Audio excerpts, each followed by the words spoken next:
Does Everglow have some of the best editing in K-pop these days? Let's check it out. Nah, man, no. Those spiky masks are freaking me out. I'm from Hawaii and that reminds me of sea urchins. That's a big no-no for me. They're poisonous. Don't touch them. The way they turned around.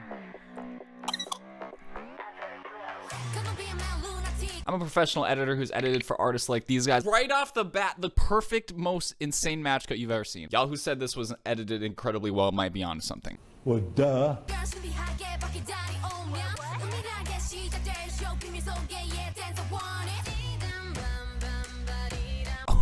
This is giving me like Itsy Wannabe vibes with the amount of zooms that we have. They are going hard in the paint with zoom lenses. And did you feel that weird expansive effect right there? That is called a dolly zoom, in which the camera is moving in, you're actually zooming out, and it creates this stretching effect. If you learned something new after watching this video, it would help me so much if you would just hit the subscribe button. Plus, you have a chance to win $500 if you subscribe between now and when we hit 500K.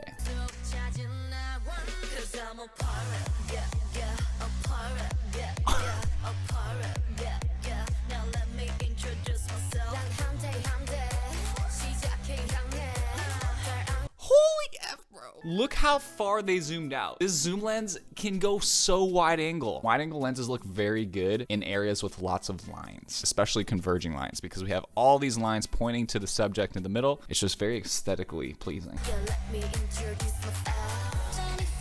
Oh. Dude, the light shining through that fan is sick.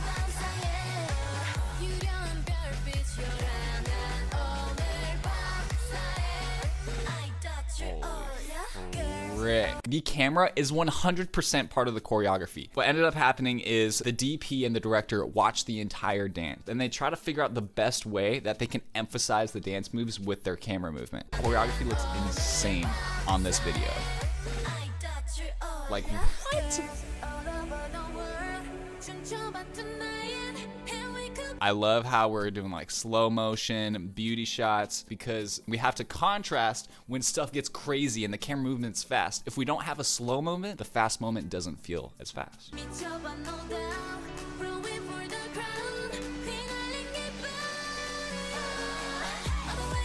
Ooh. There's a lot of editing there to add some energy. Okay, like I said, the director and the DP are trying to figure out a way to accentuate the dance moves. And the dance has a spin right here. So they thought, what if we actually spin the camera too? And then they did that in all of the sets. That creates an amazing editing opportunity to cut and create a perfect match cut.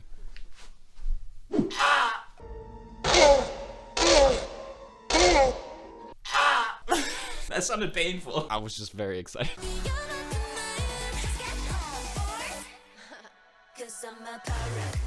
Oh, I love this. Adding little like texture moments. Like what is this? But adding like a couple frames of stuff like that, it's beautiful. Beautiful.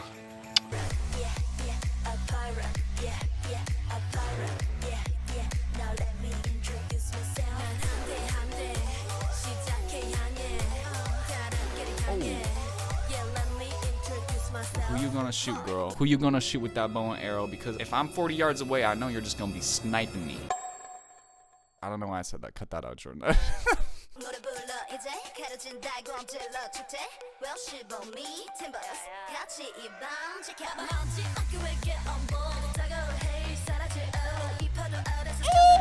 It kind of felt weird because the music was so minimalistic here and the camera movement was so crazy. But then once the beat comes in, it makes a lot more sense. And then we have this glitch in the vocals that the editor's like, obviously we need to create a glitch in the footage then. First off, we have two effects. We have a VHS effect, which are these lines that you see. And then we have a mosaic effect, which creates this pixeliness. But it doesn't work unless you add some freeze frames. In the middle of their movement, they look stuttery because they're freezing. So when you add all of those elements together, you get something like this. Ooh.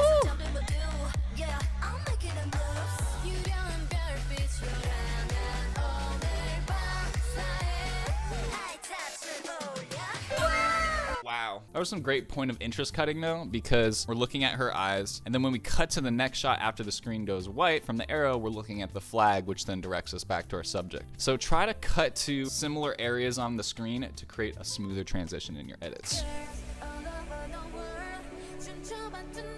Wow. The beauty shots are stunning, bro. Oh my gosh. When I reacted to Everglow first, I was like, bro, I think they're in my top 3, and this just solidifies it. The costume changes, where the main member is in like a brighter costume than the rest.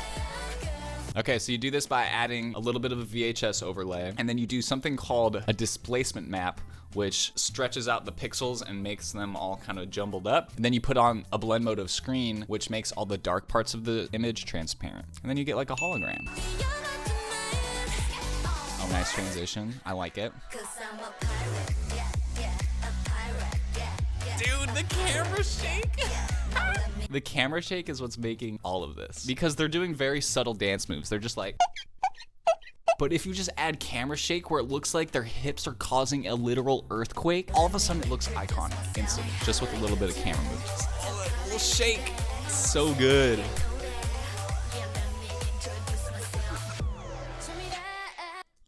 We love some repeaters. I just made that up right now. I have no idea what this effect is actually called.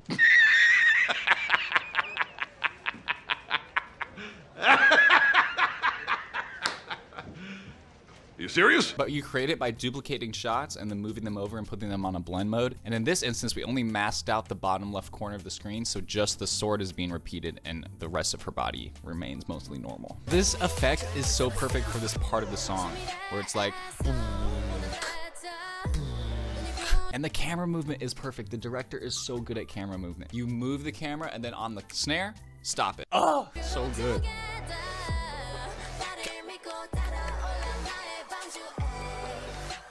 Like, that is so good, bro.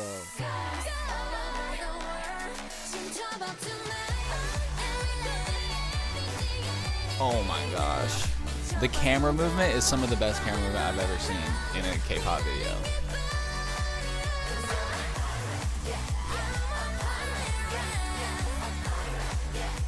Notice how we had a really long shot there? If you have good camera movement and good dancing, there is no reason to cut. Cutting will actually make things look worse. The longer shot that you have, the more impressive things seem, because you're not interrupting the flow at all. Because the whole thing looks good.